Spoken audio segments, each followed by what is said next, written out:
আমি সেই দিন আমার 5 আগস্টের ভিডিওতে একটা কথা বলেছিলাম, আজকে আমি কোন দলের না, আজকে আমি জনগণ। স্যার, আমি আপনাদের সবাইকে জিজ্ঞেস করব, কোন অফিসারকে আপনি দেখছেন চরিত্র খারাপ দেখে 45 দিন গুম করে রাখা হয়? আপনারা বলছেন যে ফ্যাসিবাদ চলে গেছে, ফ্যাসিস্ট একজন চলে গেছে, ফ্যাসিজম টুলস যায় নাই, the whole system is over there. 5 আগস্টে যখন আমি ভিডিও দিয়ে রাস্তায় নেমে গিয়েছিলাম, মিরপুর 12তে যে দাঁড়িয়েছিলাম যে আমার ডিওএইচএস এর আঙ্কেলরা এসে আমার সাথে অ্যাড হবে, একসাথে হেঁটে আমরা গণভবন যাব, তখন ভাই আমি ইলেকশনের কথা চিন্তা করে ভাবি নাই। তখন আমাদের সবার টার্গেট ছিল সংস্কার হবে, নতুন বাংলাদেশ হবে, তারপর আমরা ইলেকশন নিয়ে চিন্তা করব। অ্যাট লিস্ট প্রমিস হবে এরকম যেটা সেটেল, যে এই সংস্কার হতেই হবে। এবং সেই সংস্কারের মধ্যে প্রথম 3টা অংশ থাকবে, গোয়েন্দা বাহিনীর সংস্কার, 3 বাহিনীর সংস্কার এবং ইন্টারনাল যত বাহিনী আছে এদের সংস্কার। এগুলো কিচ্ছু বলা হচ্ছে না, এখন বলতে গেলে পিএনজি করে ফেলা দেয়। এইবার বিপ্লব হয় নাই, ইনশাআল্লাহ নেক্সট বার বিপ্লব হবে এবং এটা এমন ভাবে হবে আপনারা সবাই দেখতে পারবেন ইনশাআল্লাহ। আসসালামু আলাইকুম ওয়া রাহমাতুল্লাহ। সো আমি এখানে হলো সবচেয়ে junior most officer and sadly I was the serving officer যখন 5 আগস্ট ঘটে, এবং এরপরে আরো প্রায় 11 মাসে আমি সার্ভিং অফিসারই ছিলাম।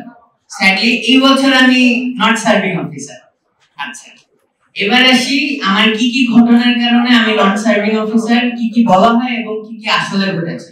ছোট করে আমি হলো 18 তারিখ থেকে এই যা চলছিল, যেহেতু ডিওএইচএস এ অ্যাটাক হলো তখন থেকে আমার ফ্রেন্ডরা সব অ্যাক্টিভ হয়ে গেল। বিভিন্ন এলাকায় আমি আগে থেকেই কথা বলছিলাম, বাট আমার বাবা মারা যায় 13 জুলাই, সো আমি সেই শোক কেটে উঠতে উঠতে এইসব ঘটে যায়। এর মধ্যে আমি তখন 18 তারিখ আমার মাথা খুলে আয় হায় আমার বাবা চলে গেল, আমার বাবা একটা বিপ্লবী, সে দেশ যে দেশের জন্য কাজ করেছে সেই দেশের বর্তমানে এমন অবস্থা, এবং ওইদিকে আমি গাজা নিয়ে অনেক কথা বলতাম, সেই গাজার অবস্থা আমার দেশে হতে যাচ্ছে। সো আমি এই জন্য 18 তারিখ থেকে সবার সাথে কথা বলা স্টার্ট করলাম। তখন আমি ঢাকা ক্যান্টনমেন্টে, তো ঢাকা ক্যান্টনমেন্টে সার্চ করছি, এগুলো দেখছি, বিভিন্ন মানুষের সাথে কথা বলছি, দেখছি যে অনেকের মনে ক্ষোভ জন্মাচ্ছে, কিন্তু সেটা রিঅ্যাক্টিভ বা অ্যাক্টিভ ক্ষোভ না। ঠিক আছে, 24 তারিখ দেখলাম যে মসজিদে হলো হাসিনাকে নিয়ে আবার তার 14 গোষ্ঠী তুলে দোয়া মাহফিল হচ্ছে এবং এতগুলো ছেলেমেয়ে মারা গেল, এগুলো নিয়ে কোনো মাথা ব্যথা নাই।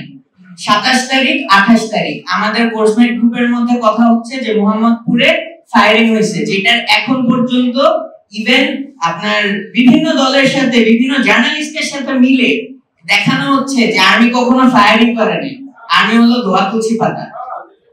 That cannot happen because তখন আমরা আর্মি, নেভি, এয়ার ফোর্স এর কোর্সমেটরা একসাথে মিলে বলতেছি যে এই যে BD08 দিয়ে কেমনে বারবার ব্ল্যাঙ্ক ফায়ার করতেছে, ব্ল্যাঙ্ক কিন্তু ফায়ার করলে বারবার রিলোড করা লাগে। তারপর আমাকে এসে আরেকজন শিখাইলো যেটা বুস্টার ভাই এগুলোতে হয় না, বুস্টার ভাই আগের যুগের যেগুলো এসএমজি, এলএমজি এগুলোতে, সিএসএমজি তো কোয়াইট পসিবলি বুস্টার হয় না। তো এগুলোকে আমরা তখন দেখতেছি না। আমি যেহেতু সার্ভিং অফিসার, আমার মধ্যে কি রিঅ্যাকশন হচ্ছিল সেগুলো আপনাদের কাছে বোঝাচ্ছি। আজকে একজন স্যার বললেন যে সশস্ত্র বাহিনীর ভাবনা, এটা বলা উচিত হয়নি, এটা রিটায়ার্ড আর্মি অফিসারদের ভাবনা বলা হয়েছে। সরি, আমি তখন সার্ভিং অফিসার ছিলাম, আমি এই রিসেন্টলি পর্যন্ত একটা সার্ভিং অফিসার ছিলাম। আমি নাই, কিন্তু আমার ভাইরা এখনো ভিতরে আছে যারা 24 এর সাথে ছিল এবং এখনো দেশের মানুষের সাথে আছে।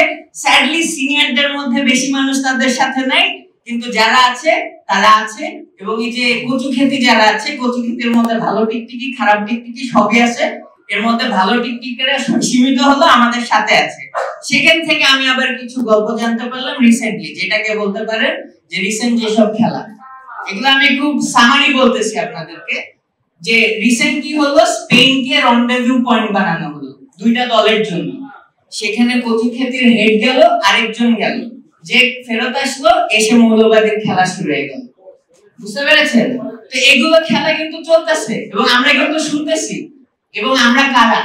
আমি হয়তো এখন লেফটেন্যান্ট, বরখাস্তকৃত লেফটেন্যান্ট ইন্তিসার, কিন্তু এখনো সার্ভিং হাজারো ইন্তিসার না, সার্ভিং হাজারো সেই ছেলেরা আছে যারা 2009 এ নিজের বাপদের কান্না দেখছে, নিজের বন্ধুদের কান্না দেখছে, 2013 তে এতগুলো মানুষকে মেরে ফেলা দেখছে এবং এতদিন পর্যন্ত যা চলছে এটা কিন্তু দেখছি আমরা এখনো আছি জনগণের সাথে।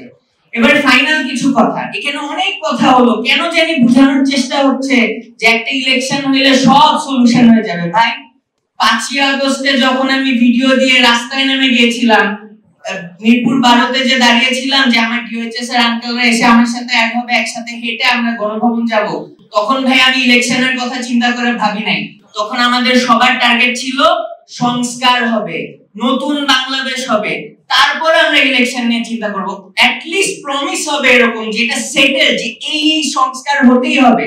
এবং সেই সংস্কারের মধ্যে প্রথম 3টা অংশ থাকবে, গোয়েন্দা বাহিনীর সংস্কার, 3 বাহিনীর সংস্কার এবং ইন্টারনাল যত বাহিনী আছে এদের সংস্কার।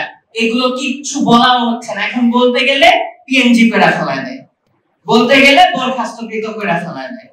ভাই এইটার জন্য আমরা মরতে যাইনি, এইটার জন্য এখন আমি কথা বলছি না।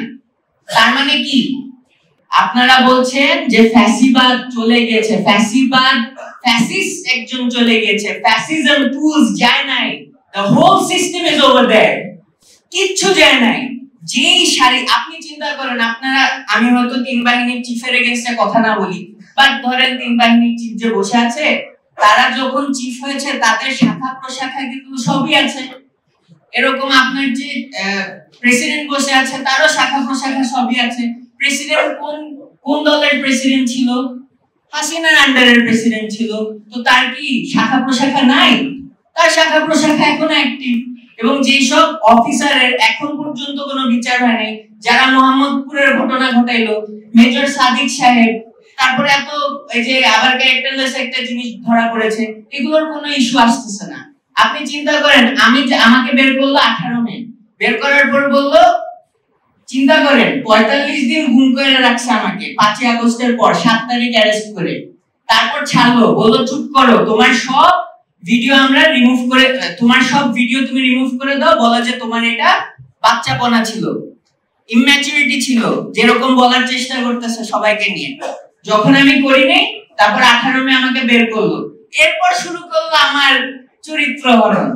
আমার কথা হলো, স্যার আমি আপনাদের সবাইকে জিজ্ঞেস করব, কোন অফিসারকে আপনি দেখছেন চরিত্র খারাপ দেখে 45 দিন গুম করে রাখা হয়?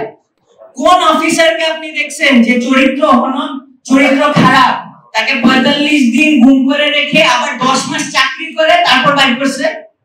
যদি সেটাই হতো তখন বাইর করে দিতেন।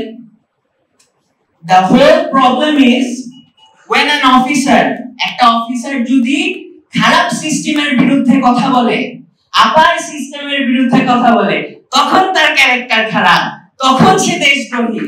কিন্তু আপার সিস্টেমের পক্ষে যে কথা বলবে, চলিত সিস্টেমের পক্ষে যে কথা হবে, সে যতই ক্যারেক্টারলেস হোক, সে যতই দেশদ্রোহী হোক, তাকে কি ইনস্টিটিউশনের জন্য বের করে দেওয়া যাবে না। একটা অফিসার ট্রেনিং করানো খুব কঠিন, তাকে বের করা খুব টাফ। এইগুলো কি ভাই আমরা বুঝি না? আমরা সব বুঝি। আপনারা যতই এখন বলেন করেন ইলেকশন, আলহামদুলিল্লাহ, আমিও যে হয়তো শিওর না, ভোট দিতেও পারি, বাট দেখা যায় করেন ইলেকশন। বাট অ্যাজ এ মুসলিম আমি বলবো আল্লাহ নোজ বেস্ট, পরে কি আসবে। বাট আপনারা যদি সিস্টেম চেঞ্জ না করে এইভাবে চলতে থাকেন, we are going to come to this kind of কি বলবো arguments and কি বলবো discussions again probably 20 or 15 years later, and Allah knows best. এটা দিয়ে শেষ করতে চাই, আমরা শুনছি, আমরা বুঝি এবং আমরা আছি। আমি সেই দিন আমার 5ই আগস্টের ভিডিওতে একটা কথা বলেছিলাম, আজকে আমি কোন দলের না, আজকে আমি জনগণ। এই জনগণ এখনো শুনে, বুঝে এবং আগের থেকে আরো ভালো বুঝে।